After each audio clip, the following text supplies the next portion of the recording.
आज हम बात करेंगे आइसोमेरिज्म की, जिसे हिंदी में समानता भी कहते हैं। आइसोमेरिज्म का मतलब होता है same molecular formula. Molecular formula कैसा होगा? सेम होगा। Same molecular weight, molecular weight कैसा होगा? सेम होगा, but the bonding sequence of atom with in A molecule is different. यानी कि किसी एक मॉलिक्यूल में जो एटम का बॉन्डिंग सीक्वेंस होगा वो कैसा होगा? अलग अलग होगा। ये चीज ध्यान रखने की है कि मॉलिक्यूल के अंदर जो एटम होंगे उनका बॉन्डिंग सीक्वेंस यानी कि उनका जुड़ने का तरीका जो है वो अलग अलग हो जाएगा। इसके बाद हम बात करते हैं कि आइसोमेरिज्म को दो पार्ट्स में डिवाइड किया गया है, स्ट्रक्चरल आइसोमेरिज्म और स्टीरियो आइसोमेरिज्म। स्ट्रक्चरल आइसोमेरिज्म में क्या होता है? Molecules having different structure. Molecules कैसी स्ट्रक्चर रखते हैं? डिफरेंट डिफरेंट स्ट्रक्चर्स रखेंगे।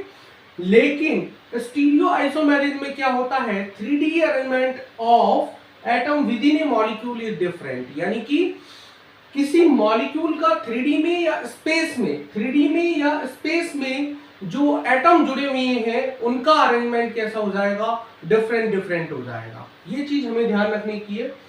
अब देखिए स्ट्रक्चरल आइसोमेरिज्म जो है इसे मेनली जो है वो पार्ट में बांटा गया है, 5 पार्ट में बांटा गया है। तो सबसे पहले हम स्ट्रक्चरल आइसोमेरिज्म को ही देखते हैं। सबसे पहले हम स्ट्रक्चरल आइसोमेरिज्म को ही देखेंगे।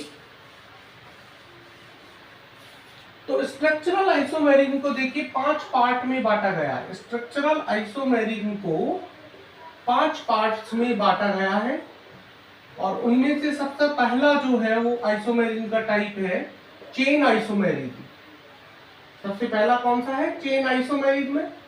दूसरा है पोजीशन आइसोमेरिज्म, पोजीशन आइसोमेरिज्म। तीसरा है functional group isomerism, functional group isomerism, functional group isomerism. चौथा है मेटामेरिज्म और पांचवा है टॉटोमेरिज्म, पांचवा है टॉटोमेरिज्म।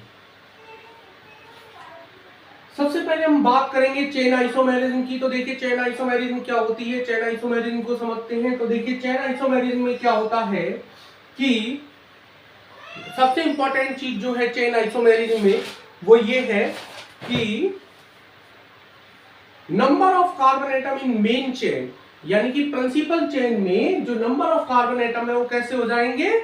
डिफरेंट हो जाएंगे। यानी हम कह सकते हैं कि number of carbon atom, chain isomerism के बारे में पढ़ते हैं हम। सबसे पहला पॉइंट क्या आएगा कि नंबर ऑफ कार्बन एटम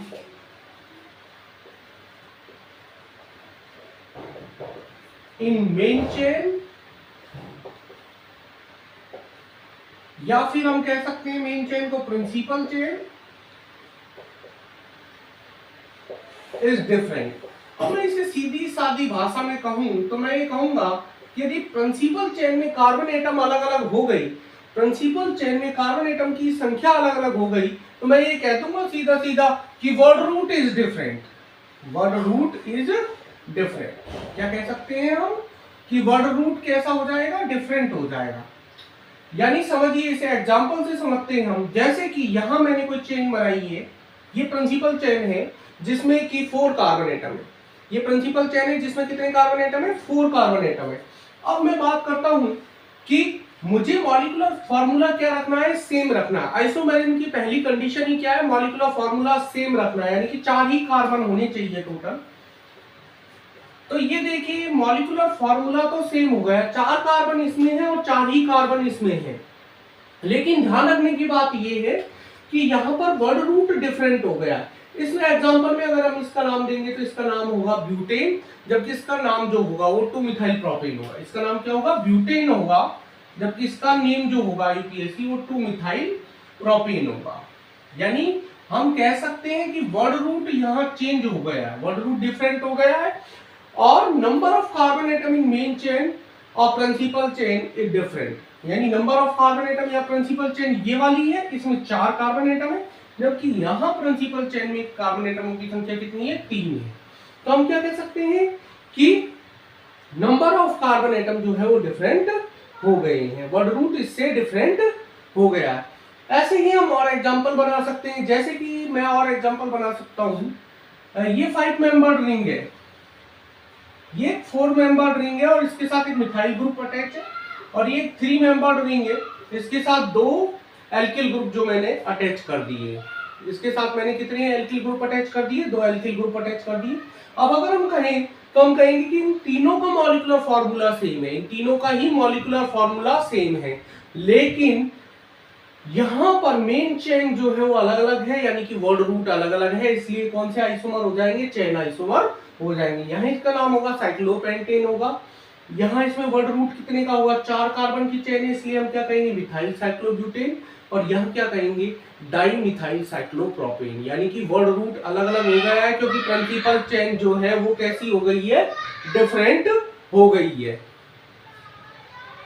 तो ये चीज हमें ध्यान रखनी है। तो ये था चेन आइसोमेरिज्म के बारे में।